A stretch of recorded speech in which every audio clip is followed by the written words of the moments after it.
Juan Ramón Rayo, buenas tardes. ¿Qué tal? Buenas tardes, Dieter. Llevo tiempo queriendo hablar contigo, Rayo, de el tema de los riders y lo que pretendía hacer el gobierno, que finalmente lo ha hecho. El pasado martes, el Consejo de Ministros aprobó el decreto para regular las plataformas digitales de la conocida Ley Rider, por la que se va a obligar a contratar a estos trabajadores como asalariados en un plazo máximo de 3 meses. Yolanda Díaz, para justificar esto, dijo que los riders no son emprendedores. Son muchísimas ocasiones que un joven que va en una bicicleta con una app o con un dispositivo móvil no es un emprendedor. Les he dicho además que no había jurídicamente ningún margen de autonomía en esa relación jurídica. Ahora ya no lo digo yo, lo ha dicho el Tribunal Supremo.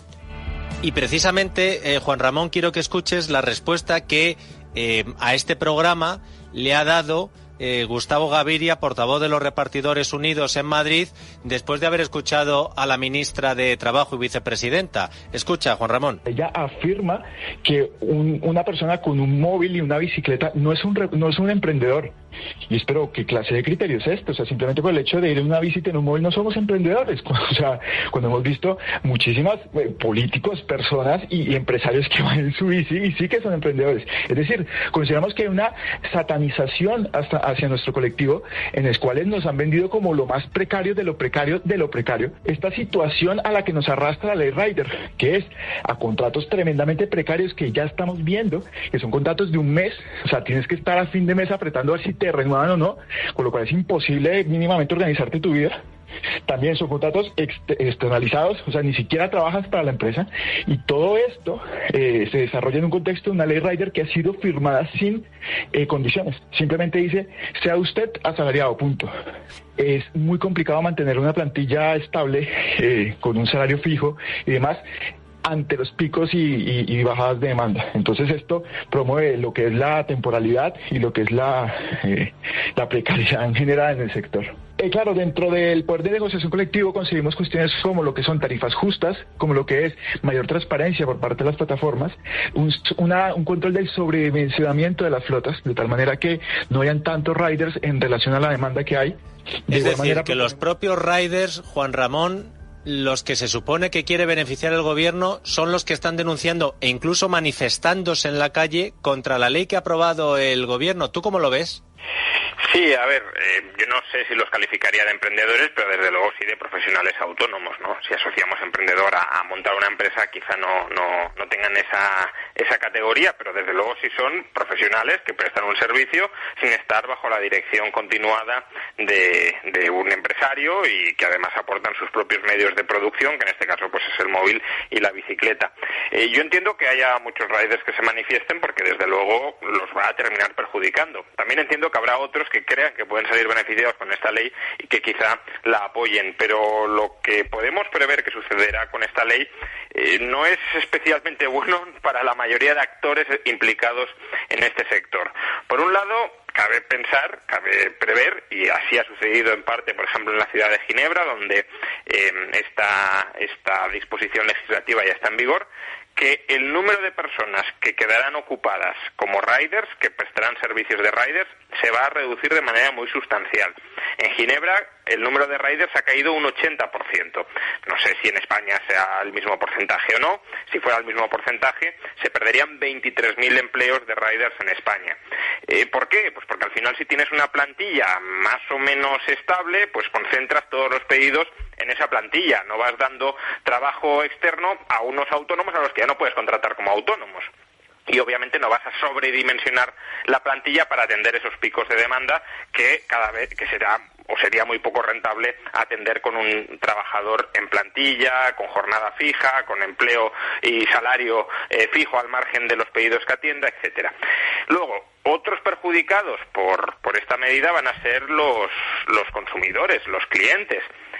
Lo que también resulta previsible que sucederá a raíz de esta ley es que aquellos tramos del mercado que no va a ser rentable atender con un trabajador en plantilla, pues dejarán de ser atendidos.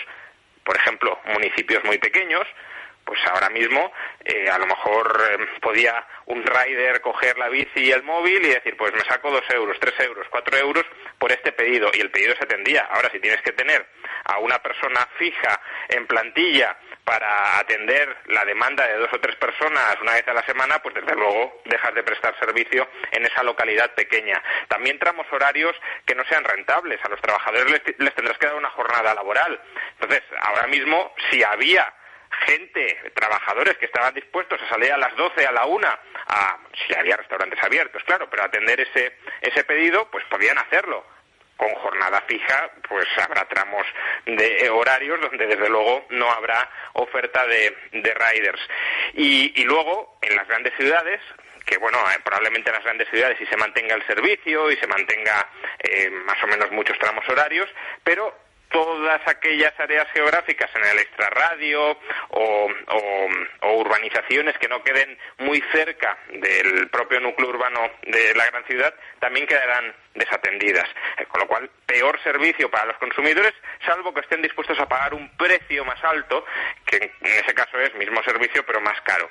Y los terceros perjudicados, claro, serán aparte de las empresas de distribución del sector, serán los restaurantes.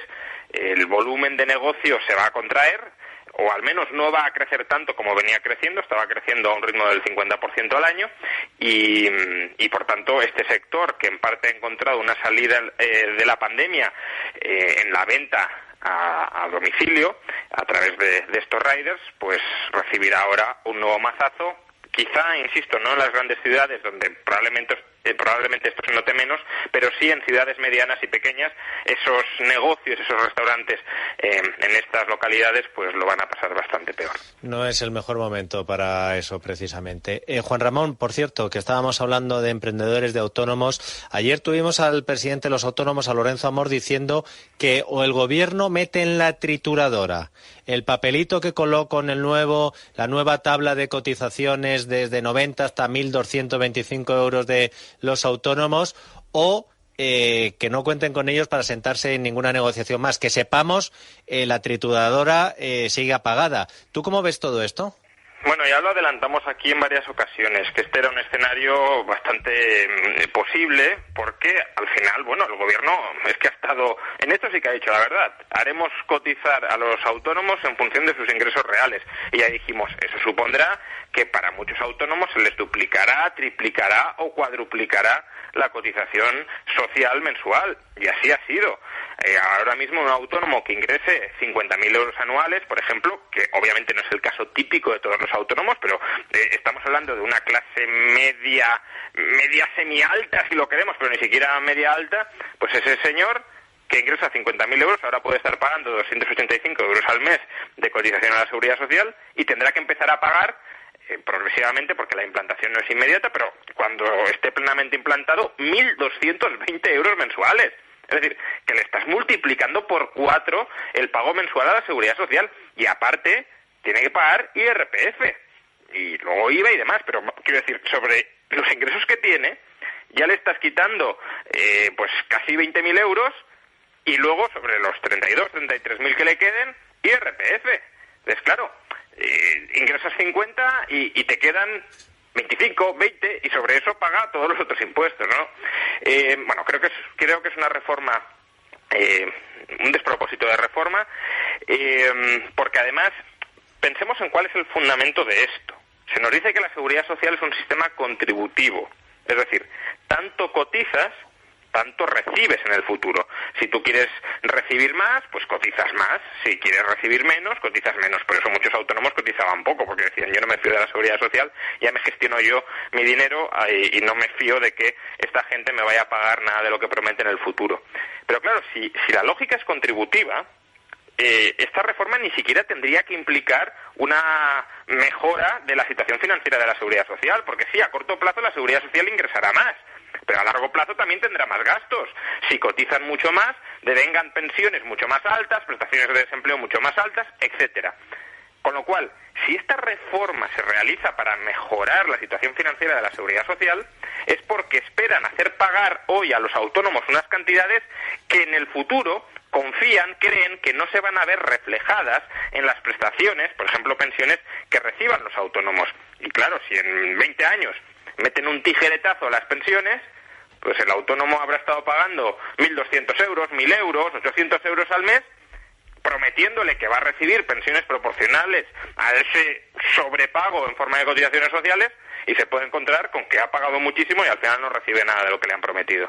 Eso sí, se ingresa más, porque como nos hizo ayer los cálculos y el ejemplo Lorenzo Amor, si tú hay alguien al que le dices, oye, que por 33.000 euros vas a pagar 1.000 y por 42.000 euros 1.200, pues a lo mejor dice, oye, pues mira, o dejo de facturar o dejo de trabajar cuando llegue a 33.000, o lo que facturo desde 33.000 a 42.000, Juan Ramón, ¿se puede decir negro? Pues en negro, Rayo. Desde luego, a ver, triquiñuelas probablemente va a haber muchas, lo cual obligará, o entre comillas empujará, a mayores inspecciones. Mayores inspecciones es mayor arbitrariedad sobre la gente, porque no pensemos que las inspecciones son objetivas, imparciales, y no hay sesgos de por medio, o no hay ambigüedades que se puedan tumbar de un lado o de otro. Por tanto, habrá mayor represión inspectora sobre los ciudadanos, y al final, claro, uno también se planteará, bueno, ¿me compensa esto o no me compensa? Y desde luego, pues que puede haber un desincentivo muy grande al trabajo entre estos trabajadores autónomos que, insisto, en pocos años empezarán a pagar 3 o 4 veces más de lo que están pagando ahora. Otro factor que además tampoco se ha mencionado es que sí, a lo mejor aumenta la recaudación de la seguridad social, pero cuidado, que esto también va a reducir la recaudación por IRPF. ¿Por qué? Porque las cotizaciones sociales son fiscalmente deducibles en el IRPF, con lo cual, vale, sí, pagas más por seguridad social, pero luego ese pago en IRPF te lo descuentas, y eso obviamente también afecta negativamente a los ingresos por IRPF. Oye, Juan Ramón, ahora que están de fuga la mitad del equipo de Nadia Calviño, ¿no tienes tú un rato libre? No digo que dejes esta, que es tu ocupación más brillante de la semana, que es tu intervención en este programa. Pero oye, si puedes echar una mano, hacerles unos números, Juan Ramón. Habla con Nadia, a ver que meta en cintura a Escrivá o a Yolanda Díaz. No, sí, que es que, aunque tuvieran buenas intenciones, aunque lo hicieran con buenas intenciones, no sé si se paran a pensar en las consecuencias. O sea, meterte en esto, en lo que tú nos has contado, de lo de los riders, las consecuencias que puede tener para la restauración que está viviendo básicamente en muchos casos de lo que llevan a domicilio. Meterte en esto es de un riesgo tal, no lo podías dejar para, yo qué sé, cuando la cosa esté más calmada, Rayo. Yo es que creo que en muchos casos sí saben perfectamente lo que están haciendo. Desde luego, en el caso de la fiscalidad, tengo clarísimo que saben lo que están haciendo, y lo que están haciendo es incrementar mucho el rol, el papel, la presencia que va a tener el Estado dentro de nuestras vidas. Que esto es algo que llevan queriendo hacer desde hace años. En todos los programas de PSOE y de Podemos se incluye la coletilla: tenemos que reducir nuestra brecha de ingresos fiscales con Europa. El problema es que hasta ahora eso les costaba hacerlo, porque, como ya hemos explicado aquí muchas veces, la brecha se debe a que las rentas medias y las rentas bajas pagan muchos menos impuestos que en Europa. Entonces, claro, no puedes vender a la vez, solo vamos a subir impuestos a los ricos y luego subir los impuestos a todo el mundo menos prácticamente a los ricos, ¿no? Pero ahora tienen una excusa perfecta, y es Europa. Europa es que nos está presionando, como dijo el lunes María Jesús Montero, no podemos pretender que Europa nos dé 140.000 millones y luego no establecer peajes o no quitar estas deducciones o reducciones dentro del IRPF, o si Europa nos presiona con el IVA reducido y superreducido, pues habrá que considerar modificarlo, porque es que si no nos jugamos 140.000 millones. Con la excusa de los 140.000 millones de euros van a justificar y están justificando la mayor de las sangrías fiscales sobre los ciudadanos. Rayo, un abrazo fuerte. Un abrazo, nos vemos, Dieter.